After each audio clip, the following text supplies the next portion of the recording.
Tap tap. Tap tap. Is this thing on?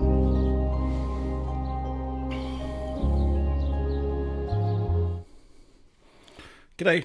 Welcome to Good Chats week. Oh, what week is it? 143. Uh, and it's the week of research, I will call this week. How's your week been, everybody? What have you been up to? Thanks for coming on board for another Wednesday night. Here we go again. So as always, JK, let me know if the sound levels are all good. Yeah, what do we do here on Good Chats? Well, sometimes I actually turn the microphone on at the start of the live stream, which is always a bonus. And it's an opportunity for us like-minded railway history people, I suppose, to come together in this live forum and share information and stuff. And I talk a bit about what I'm up to, what I've been up to. We will do a few things, a few different things like Book of the Week and stuff like that, which is kind of what I do. So anyway, let's get right into it. Let us know what you've been up to. Thanks for coming on board first, Noel. And JK coming on board. Luke's fishing from the Northern Territory. Steve down south there. Thanks for coming on board. G'day Van Couple. Welcome aboard. Lyle Roberts. Yes, it is bloody freezing out there. Kingsley over on the west there. Thanks for coming on board, mate. Lucky Triple Ones here. John Barker. Hello. Excuse me, welcome aboard, John Barker. Unless you've changed your name, or indeed if that is your name. Welcome aboard, first time we've seen you. Graham Dory, thanks for coming on board. We shall call him Signal Master. Ree, bro, thanks for coming on board. Yes, 3 weeks in a row. Going well. Thanks for coming on board. O'Malley as well, thanks for sending through that vid of that Pommy guy with like hundreds and thousands of subscribers heaping shit on the Overland, which I thought was pretty good. And it kind of validated my views on the Overland a little bit, to be honest with you. So thank you. Keep sending them through, mate. And Dan's been working on Penny's Hill. Yeah, great. Seen your videos lately. I think you're onto something there, guys, with sharing the sort of progress shots. And it's very ASMR watching someone plant model pine trees. G'day. Ron Boyton from Melbourne, and g'day to Justin Miller, who somehow is airborne over the Cook Islands. Yeah, good on you. Everybody's everywhere now. This is going crazy. If you're out there as well, because there's like 29 of you out there, and this is the first time you've been on here, sorry about that. You can just stick with my videos if you like, because this gets pretty crazy at times. It's a look behind the scenes, and yeah, live streams are a bit like hey it's Saturday. Anything that can go wrong will go wrong. What are we going to do tonight? Questions. We'll talk. I'll put questions out there. I'll ask for questions. We'll talk about what I've been up to in the last week. You may not have seen the posts and stuff. We'll talk about some upcoming videos. We'll do a look back at my original Wollonga video. The reason we'll do that is we'll go behind the scenes and have a look at the sort of script and the research doc I've been working on for the Southern Lines, which is one of the next videos coming up. And I wanted to show everyone the Wollonga Online Railway Museum and the resources that they've put on Google Earth to make exploring the line hella interesting, actually. Then we'll do Book of the Week. I've got a bunch of things to choose from here. And then we'll do some more business, I guess, before we close up for the night. So, yeah, here we go for the next half hour.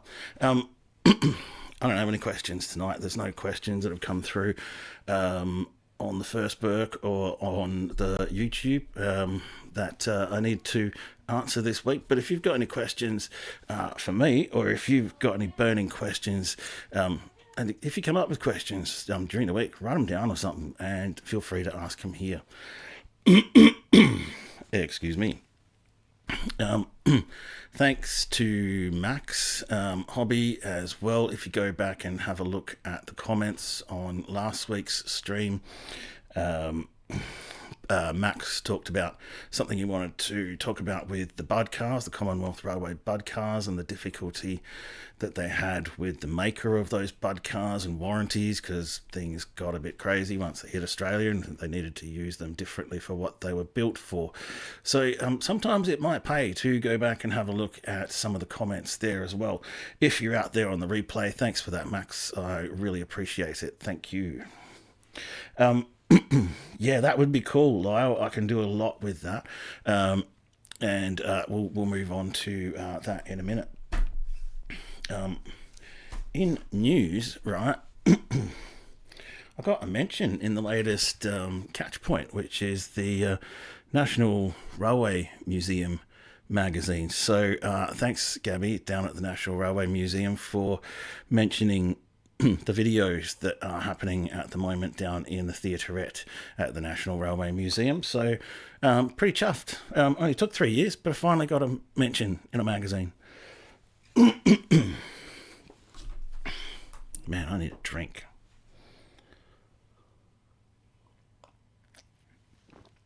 I need to slow down. We're only 22 minutes into it.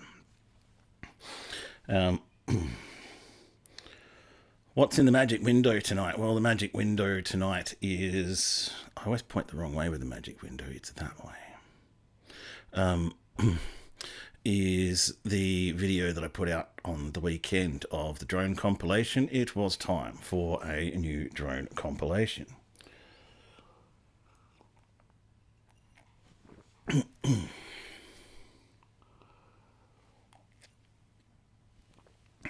You all would have seen too that I did I went up to Quorn on Saturday. 4 hours up there, 4 hours back for 4 hours on site.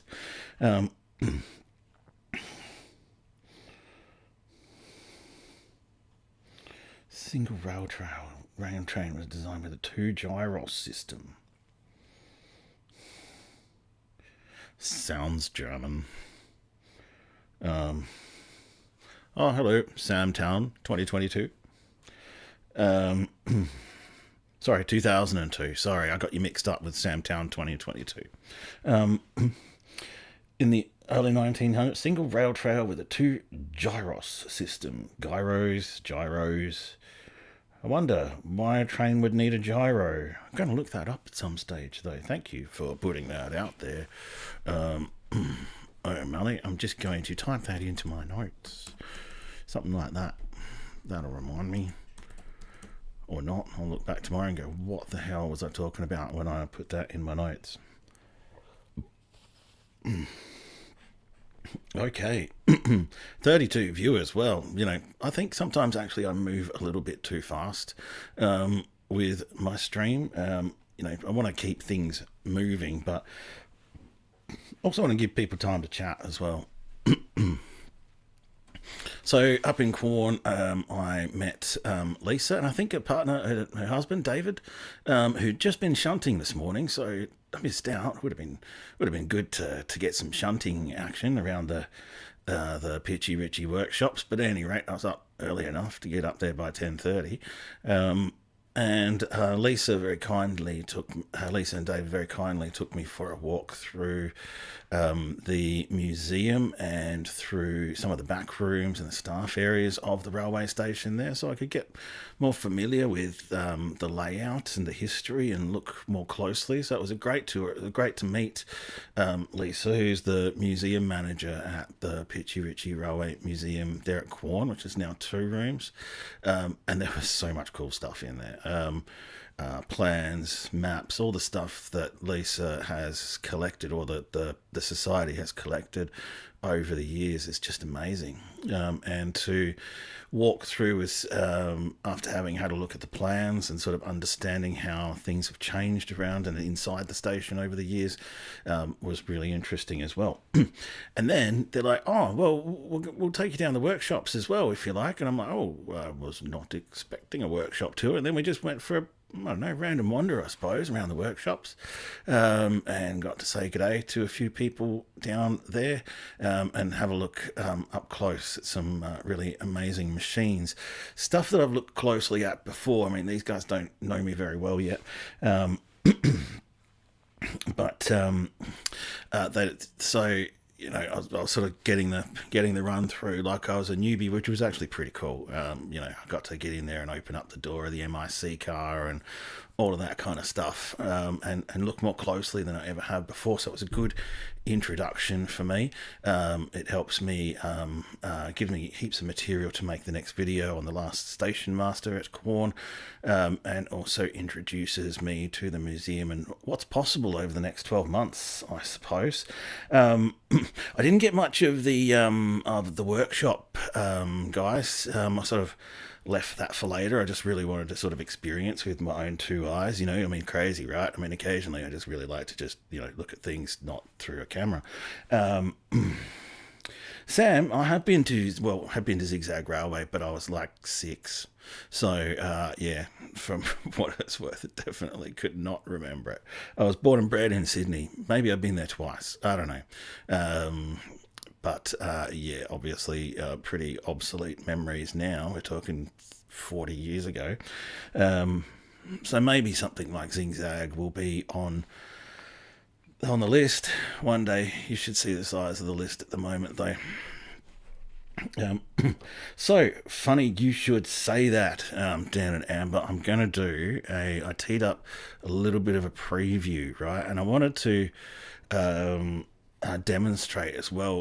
One of the difficulties I had with this video to begin with, right, is I'm not a sound recordist, right? I'm a lot of things, right, but I'm a bit of a generalist, and so this was a good experience for me in what to do and what not to do when recording sound with sort of basic equipment that I've got, and how to mix it and clean it up as well, because I visited Jeff Noddle Justice down at his home down south twice, and the first time we went down there, it was this was the first time that both of us had sort of tried this sort of format, and I kind of just had to trash that and go back again, and this time I managed to clean up the sound really well. So I'm just going to play the raw recording. Hopefully this works.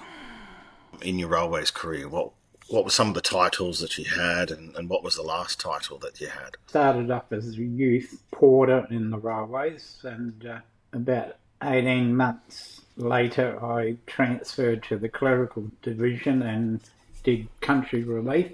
And then in 1975 I was appointed to my first station master's position, and then for the rest of my working time I was a station master, but just different grades.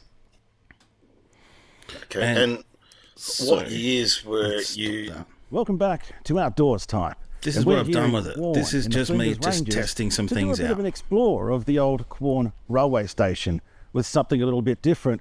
We're going to hear the voice of the last station master of Quorn Station as we go exploring around. Now, the space I'm standing in here was where the original cottage-style station was built in 1879, and the building we see today was built in 1915.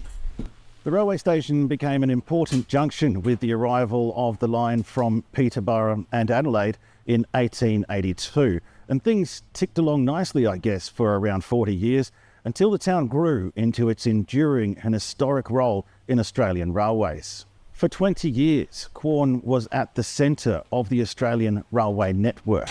With the arrival of the Transcontinental Railway in 1917, the line from here down to Peterborough became an important link in the east-west cross-continental railway line across Australia. We're going to go for an explore of the station and the old station yards to see what we can uncover. We're going to look at some historic images, and we're going to hear from the last station master to have been employed here at Quorn, and hear about his short time here at the station and what things were like in the 1970s. So let's dig a little deeper and fly a little higher. Now, Brian knows all about sound and the trouble I would have had with this and how crap I am at it.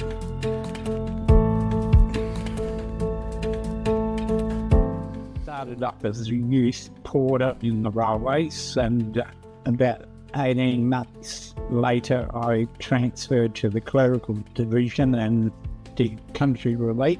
And then in 1975, I was appointed to my first station master's position, and then for the rest of my working time I was a station master, but just different grades.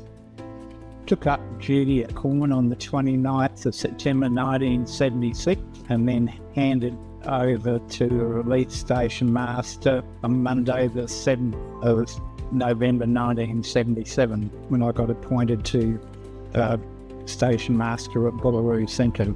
I applied for it. It was advertised in the railways. Yeah, so just for comparison, in your railways career, what were some of the titles that you had, and what was the last title that you had? Sort of fairly lonely place. So I was there about 13 months, and then so that's the original audio. Welcome back to Outdoors Time, and we're here in clerical division and did country relief. And then in 1975, I was appointed to my first station master's position, and then for the rest of my working time I was a station master, but just different grades. Took up duty at Corn on the 29th of September 1976, and then handed over to the relief station master on Monday the 7th of November 1977, when I got appointed to station master at Bullaroo Centre. I applied for it. It was advertised in the railways have a weekly notice, and they had vacancies each week. And I put in for that because I was at Wanby, which I was a single guy, and it was sort of very lonely place. So I was there about 13 months, and then I was lucky enough to get a transfer in the same grade when they advertised.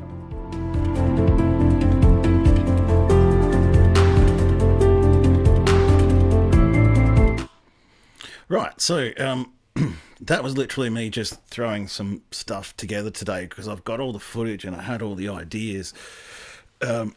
And then in classic outdoors type style, I thought, oh no, hang on, I'll have a bit more of a look at the National Railway Museum's archives. I spent a lot of time on their Excel spreadsheet, which you can go to on the website and search as well. And so I wanted to fire off a request for maybe a few more images from the National Railway Museum, because I've got to feel like 20 minutes of talking. So that quickly escalated in classic outdoors type style to like, okay, well, what's my next video? I don't really want to ask them for just 3 photos, and then next week ask them for another 40 photos, and then next week ask them for another 40 photos. And here I am all of a sudden, and I'm, deep into pre-production on the Southern Lines video that I'm going to do. And I'm going to cover the lines down to the Old Wollonga line was the original one. Then you had Port Stanvac and Christie Downs, and then that was extended to Noarlunga, and then Seaford and possibly Aldinga. So the scope of this one just kept growing and growing over the last 2 days. So I just actually haven't had time to actually get right into and start doing the full editing on the last Station Master video. But there you go. That's a bit of a teaser. I appreciate the fact that you like it, JK. It makes me a little more motivated to work on it a bit further. But the sound editing on this one has actually been the hardest part. First of all, capturing the sound in a way that I could physically capturing the sound that I could actually then clean it up. As most creators would know, you can't fix shit stuff in editing, so sometimes you just need to go back and re-record it, and sometimes you can then mix it up a bit better. And thankfully with the second recording I could use Audition and Premiere Pro to really repair it to something that's listenable. I think audio, those of you who've been around for long enough, for me, audio has become probably the most important part of the video. Crazy, I know. But our dominant sense is our sense of hearing.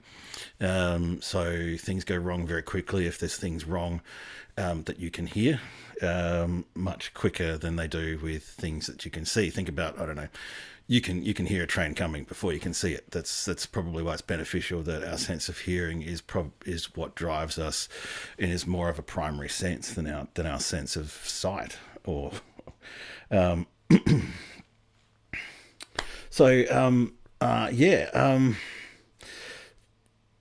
that's right. No, audio is absolutely key. You'll lose people much quicker with audio mistakes than you will with visual mistakes. Sam,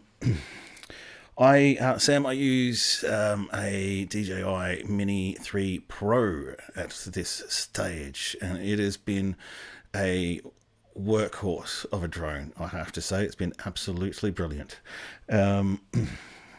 So easy to use. And yeah, Brian, I did interview Jeff. I went down to his house, way down in Aberfoyle Park or something down there. So I put my money and my time where my mouth is, that's for sure. And Jeff actually reached out to me through my YouTube channel and started commenting, and then one day he actually gave me a call, and we started talking, and I realised that he was the last station master at Quorn Station, and I thought, hey, there's perhaps an idea for a project here, and it's taken 6 months, actually probably 8 months since I first raised the idea with Jeff to get to where we are now. And like I was saying before, Brian, the first time I went down there, both of us didn't really know what to expect or what we were doing. And so, yeah, you just have to go back and practice it in real life again. Working really hard on the sound on that one. So I'll go back into Audition and clean it up as best I can, answer by answer, and then cut it out answer by answer into audio files that I can then sequence into the video track. Now, what's next? I've got a little Word document now. I don't even make notes. I use Word documents. What an upgrade. Upcoming video. So I was just talking about that, funnily enough. The Quorn video, I'm just still working out how to mix it all together. So I appreciate the feedback on this one. I know I'm headed in the right direction when I just put that sort of together, but there's a lot of things to flip around and move. And I love working with Premiere Pro. It's like having a little train set, but it's audio and it's video and it's graphics, and I can kind of mix it up whatever way I want, really, and do whatever I want with it. I'm pretty confident with all of those tools these days. I'm deep into the research now with the Southern Lines, and I'll start doing recon next week and start getting out to the locations and having a bit of a look around. I'm also still building my research links for the New South Wales and Queensland trip coming up in late September, early October. So I have been reaching out to various history groups and researching where all of my images and my information is going to come from. It's interesting, the Museums of History in New South Wales and their photographic archive collections don't work the same way as the State Library did, so I've got a bit more work to do on getting access to archive footage and images in New South Wales. It looks like it works a bit differently. Queensland, I can get fairly well unfettered access to out of copyright images, but it seems like New South Wales wants to authorise even out of copyright images, so I've got a bit of work to do there.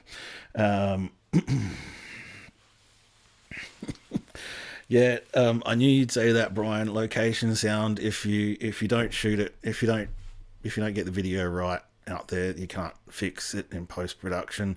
If you don't get the audio right, you can't fix it in post production either. It's another reason why I want to go back and do the Wollonga video, right? Because we're going to play that now. And when I went back to my folder that I've got of all my source files for this Wollonga video, I remembered the problem that I had with the gimbal camera that I had at the time. I went down and filmed a lot of this video, right? And when I came back home, I realized that the gimbal had some kind of tick in it. It was just shaking all the time. And so I had like I look back at the old folder, all the source footage, and to me these days in 2025, it's absolutely useless. So I was surprised to see what I had made from it in this Wollonga video. So here's the original video, and we will watch that and then talk about what's coming up. Welcome aboard. Let's head to the Southern Vales of Adelaide today to explore another long abandoned railway line, this time from Hallett Cove to Wollonga. The line was closed past Hallett Cove in 1969 and is now a rail trail, but it once had stations at Benalla, Morphett Vale, Hackham and Noarlunga, before heading into the now famous wine region of McLaren Vale and terminating at Wollonga. Let's go exploring.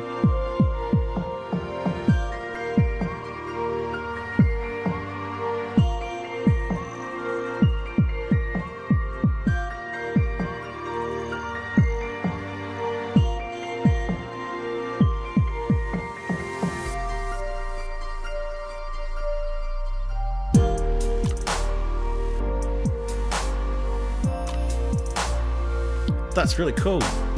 Van couple, that's awesome.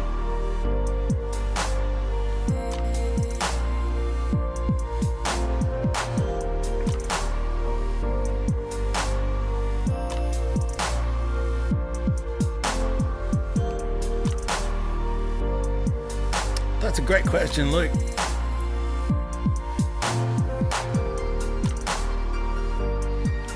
I think my overarching response to that, Luke, would be that railways served their purpose back before the motor vehicle came along. Like there was the rush to open up Australia, not just South Australia, to agriculture and commerce. The rush was just mad in the 1800s and early 1900s. Like stuff was just getting built and authorised and built left, right, and centre. And people were settling left, right, and centre. And things were really growing really, really quickly, and railways were absolutely key to that. And when the car came along and the truck came along and roads got better, well, they served their purpose, and transport got modern.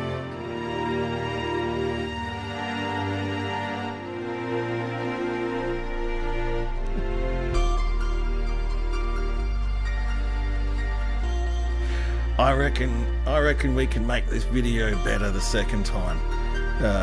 Dan, I was researching all this stuff for the Southern Lines, and I thought, how can I do a 2025 video on all of the lines south of Adelaide, right, or the southern suburban lines, whatever you want to call them. How can I make that video without talking about Wollonga? So I thought, I'm just going to have to go do the whole thing again.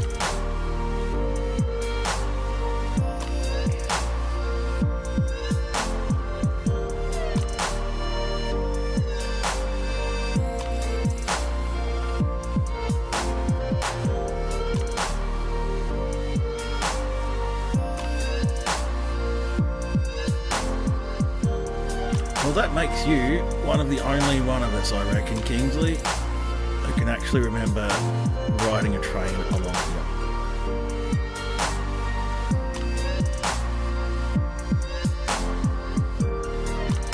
I will one day probably do a timeline of railway, probably just in South Australia, because that's kind of difficult enough to animate and a big enough topic. But yeah, you're right.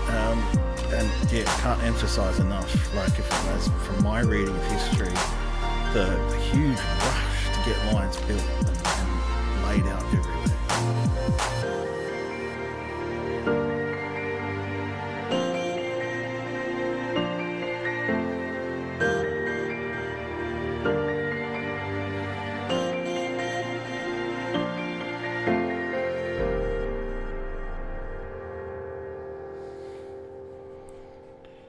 Oh, is that the end already?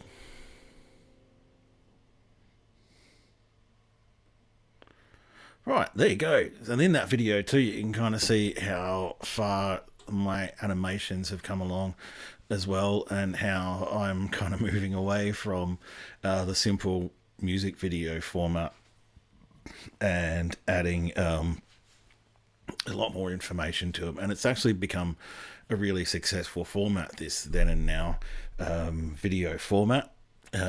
But I do want to break it up from time to time, which is why I did the drone compilation video with something a little bit lighter that just doesn't take so long, because these 45-minute, 50-minute videos take me about a month to put together, right? So thanks, Graham, appreciate that.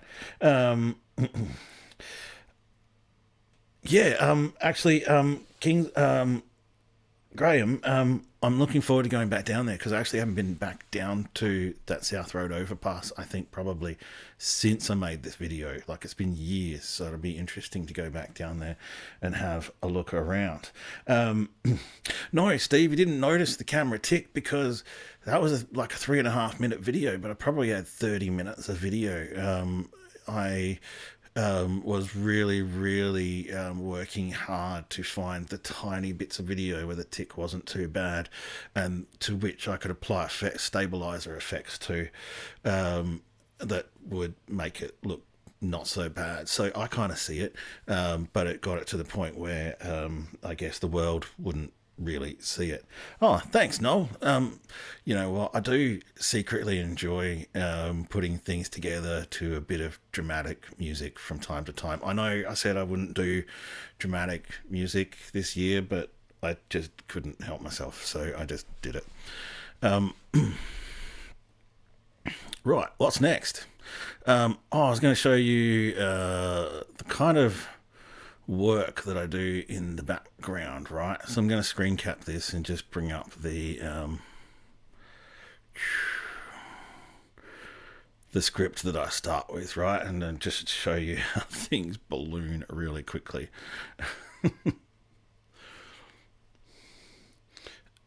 So I start with like a simple idea and a couple of paragraphs, right? And then I start trawling through the books and trawling through the wikis and trawling through the websites. And then I start cutting and pasting, and then I start bolting things together and rephrasing and editing. This was heaps longer, right? It's 1,530 words now, but it was heaps longer yesterday. And then I realized, right, if I'm going to do this, I need to actually talk about the Tonsley and Flinders line. I need to talk about the Port Stanvac line. We need to talk about the extensions to No Longer, and then we need to talk about the extension to Seaford. And then I launch into each of the locations, because I'm always looking for locations that don't exist anymore, and then I'm going into each location and doing individual research on each location, and writing it myself. I'm not using AI. I will have the reference on the one hand, and then I will be thinking and writing on the other hand. And so that's where we're at the moment. You can see I've laid everything out. I need to have something to say and something better, more to offer, I think, these days than just, little bits of video that I can muster together. Now, stop that. Stop screen cap. Go back to this one. Okay, that's an interesting snippet of information, Kingsley. No Longer Centre. That was an impressive station. The first one in Adelaide with escalators, man. That would have been so futuristic back in the day. Now, what I'm going to do next? Oh, I wanted to show you the Wollonga Online Railway Museum resource on Google Earth. The Wollonga Online Railway Museum's pretty good group as well on Facebook. But I'll screen cap this again, and we will be in Google Earth any minute now. And I'm always talking about, the train did go to old No Longer O'Malley, and I'll show you sort of that in a minute. I love the overlay here I've got called Hairy Legs Tracks for Google Earth. You can switch things on and off and all that stuff. And I can, for example, go searching here and go Wollonga, find Wollonga, and we'll just zoom into Wollonga, right? Search, go to Wollonga.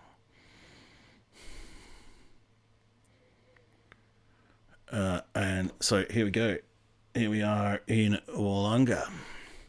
Hairy Legs Tracks is where all these overlays are from, all these locations and all this stuff. You'll see the folders on the left-hand side there.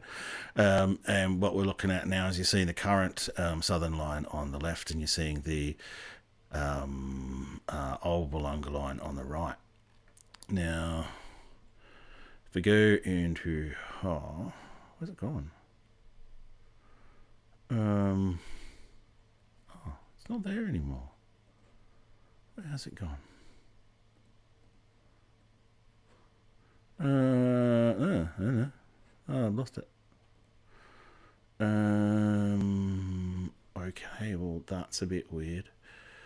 Right, well, let's just shut that down for a second. Close out of all this. We'll just open up Google Earth Pro again, because I've done something to it.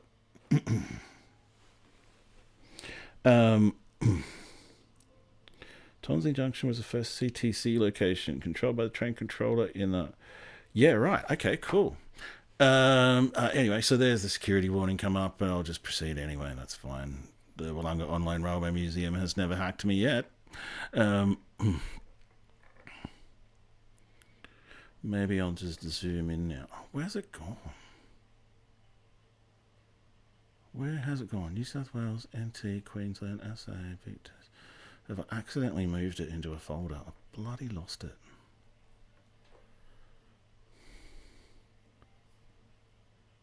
Okay, maybe it's the bottom of SA.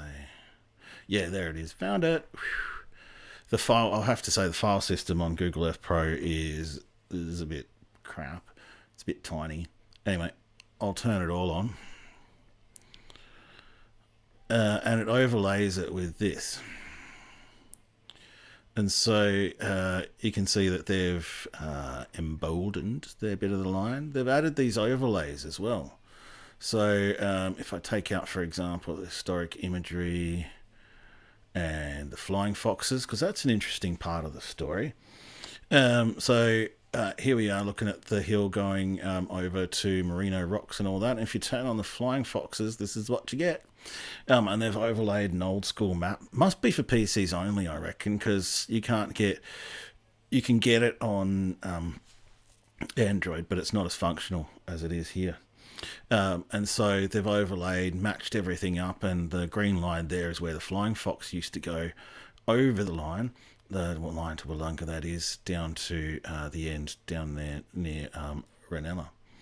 There was also another flying fox going from Maslin's Beach over to Moana. And so you turn that off.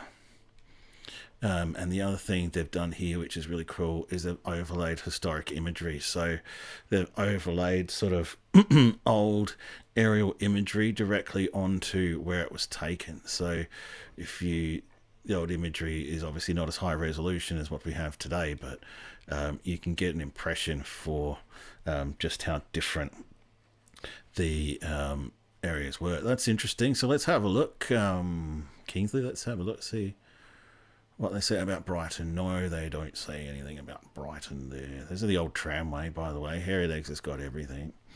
The original Brighton railway station was a bit north of the current location. Well,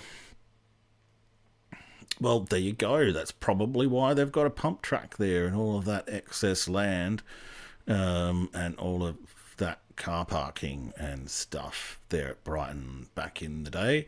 All right, well, thank you for that too, for that information about the CTC and the Brighton railway station being a little bit north. Yeah, that's interesting reference stuff. But this is the probably one of the best resources I've ever seen, to be honest. So, there's the old Halleck Cove, and it helps identify some of the old layout of the land, I guess you could say, before what we have today. I'll turn off those drawings. They don't work for some reason, and that makes it a bit easier to see, but then you can just turn that back on again, and that's what it used to look like. Yeah, there you go. Turn it back on again.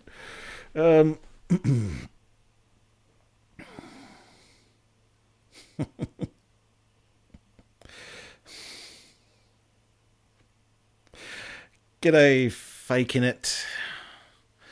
Yeah, look, unfortunately, I can't do a glossary of terms, but, welcome aboard. CTC is centralized train control, and a flying fox is kind of a suspended ropeway system, right? Where they transported sand and rocks and stuff on a ropeway up over hills and stuff back before they had things. South Brighton Station. Sorry, now I'm just going random here. Yeah, he hasn't added South Brighton Station in there. Interesting. Alright, well, I've got it on my list here, so that's good. Anyway, I'm going to save that. Exit out of that.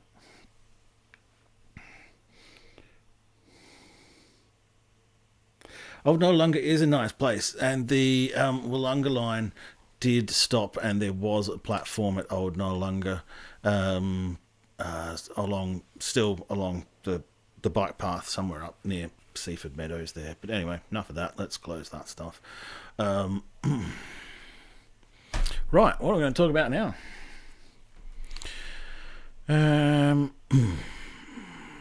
What's next? That's it. Book of the week. I was going to do a book of the week, but I don't have much to say at the moment about book of the week. I have just been a bit too busy, really.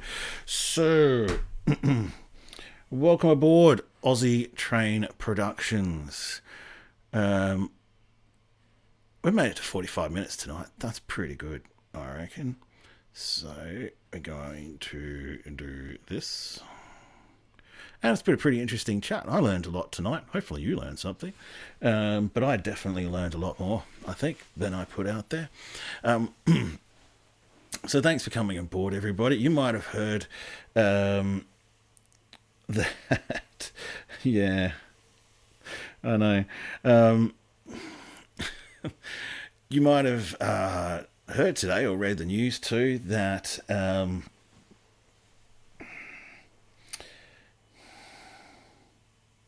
Yeah, it's like a ropeway, faking it, like overhead kind of ropeway where hanging trucks of cement go on the ropeway, like the cable car kind of thing. Yep, there was a station there too. Yep. So if you look up Flying Fox, Ranella, for example, you'll start to come up with some images and some information too. Fake in it. Brian Wilson, that book was that one. Along the Old Garn Line by Jeremy Brown. I just returned the copy that I borrowed to Tea Tree Gully today, so it should be available. Just get it transferred to your local library and pick it up and have a read for free, bro. I don't know off the top of my head right now what year they were. I'm going to have to look into it a bit more when I get to that point in the research of these Southern Lies. A bit to do in the meantime. There is an awful lot to do. There is always an awful lot to do. Now, the point I was getting to was you might have heard that YouTube has now been included in Australia's internet ban for people, social media ban for people under the age of 16. Thank you, Son of Dat, and thank you for discovering the channel. This may or may not be good news for some people because I have basically decided to follow that lead. And at this point in time, I mean, the channel's, the live stream has not been made for kids for a really long time. And I have made the decision for everyone's safety and everyone's enjoyment that I will be doing the same thing. Anybody's welcome to watch the channel. Anybody who is an adult is welcome on board the live stream here in Good Chats. But I am acting in good faith now that if it sort of becomes apparent to me that somebody's not using it right, or somebody is under the age of 16, I'm just going to hide them from the channel. This live stream's not designed for anyone here to interact with children or people under the age of 16. And if the government and YouTube sees it fit to ban them from participating in social media and YouTube, I'm going to follow that and start that right now. So I welcome everybody on board, but this needs to be a safe space. I am a father as well, and I kind of shudder to think maybe that my kids might be watching live streams out there and interacting with adults that I don't know. So that's the rule from now on. Welcome, Andy. So that's the rule from now on. No hard feelings, but if I become aware that somebody here is under the age of 16, then I'm just going to hide you, right? This is a live stream that's not made for kids. My channel is made for everybody, and I'm not saying the live stream's going to start becoming not safe for work or anything, but at the same time, everybody here deserves to have a safe and enjoyable digital experience. I've never liked the name of the station, Hove Kingsley. I don't know why.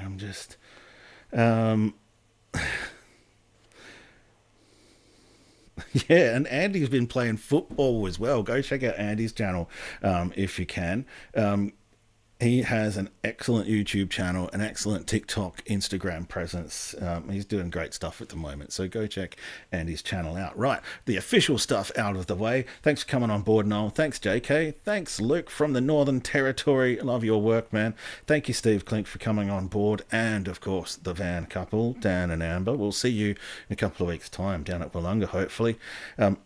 Lyle, thank you for coming on board. Kingsley, Luggy 111, John Barker, Graham Dory, Rebro, one of the OGs. Thank you so much for coming on board. JK, of course. Noel, thank you. See you in a few weeks' time as well. O'Malley, thank you for coming on board. Graham Dory twice, maybe. I don't know. I don't want to forget. Ron Boynton, thanks for coming on board.